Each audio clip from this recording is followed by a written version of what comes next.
दोस्त, अगर तुमको किसी से मारपीट हो जाए, मुसीबत आ जाए, मुसीबत से महा मुसीबत आ जाए, तो उस समय हमको याद मत करना क्योंकि हम आने होने वाले नहीं। तो नमस्कार, प्रणाम, फिल्म पेल न्यूज से प्यार। तो जैसे कि आप जान, ओहो, क्या चीज है। दोस्त, कल हम एगो होटल में गए, साला बेटर से मांगे हम पकौड़ा, उस साला कोना में ले जाके दे दिया हमको लौड़ा। नमस्कार, प्रणाम। हम अभी बिहार में आ गए, तो हमारे साथ एक बिहारी बॉय जुड़ चुके हैं। तो भाई साहब, आप बताइए कि बिहार में विकास हुआ है? आज लौड़ा हुआ है।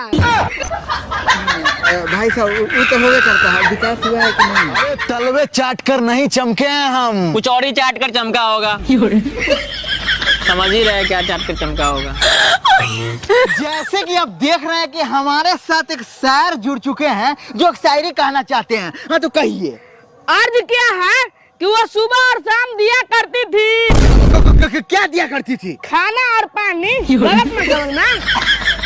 अर्ज किया है कि दिल्ली तक दूर है, हम जाए तो जाए कैसे।